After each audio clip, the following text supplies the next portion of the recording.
Warning, censorship. Warning, censorship.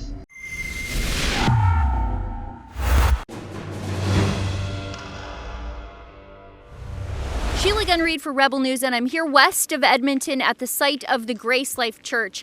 It is Tuesday afternoon, June 29th, and friends, this morning at just before 7 a.m., the fences that the province of Alberta used to jail this church and keep it from its loving congregation finally started to come down. It's been nearly 90 days since GraceLife Church was seized by the province of Alberta, including the lawn for some reason, and kept behind 3 layers of fencing. The seizure happened April 7th. The church here has been the flashpoint for the fight for religious freedom in the face of the ongoing pandemic lockdown. The pastor here, James Coates, spent 35 days in jail for refusing to comply with the public health orders that he said would violate his right to free assembly, conscience, religion, and expression. In essence, Pastor Coates refused to force his congregation to self-segregate from each other inside the building in the form of social distancing. He also refused to turn away any congregants to meet an arbitrary public health restriction on capacity inside the church building.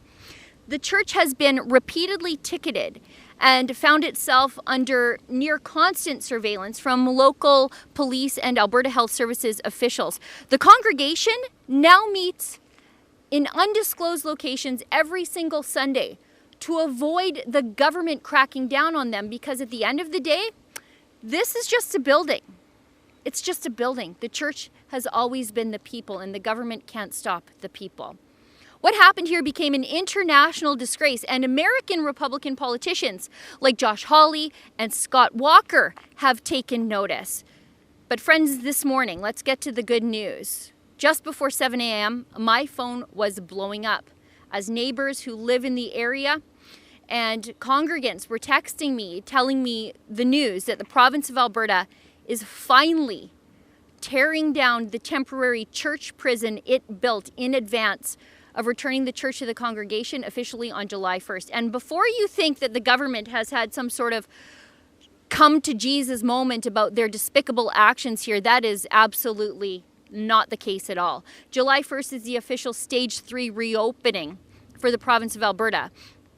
So the province has given the go-ahead for other large-scale events like the Calgary Stampede. So that made it impossible to justify the continued seizure of the church property here behind me. So the fence is down, and it looks like the porta potties have been dragged off the step of the church finally. However, the mall cops, at least 2 of them remain, and barricades remain up on the off chance that Christians might get the prickly idea that they might get to pray near their own building. And while things are slowly returning to normal here at GraceLife after over half a year's worth of abuse that the congregation has faced at the hands of their own government, let us not forget that this good news is dampened by the news we received Monday that Pastor Tim Stevens of Fairview Baptist Church in Calgary will remain in jail until at least July 12th for doing what Pastor James Coates here did, and that is defy the public health orders on his congregation in obedience to God and in obedience to what he says God calls him to do as a minister.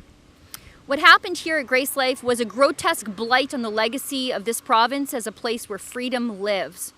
Making churches be compliant to the government's interpretation of their Bible and their worship practices, driving Christian churches underground for fear of state crackdowns, is something that we would expect to see in some of the more draconian and oppressive states of the world, like communist China, like Iraq under ISIS.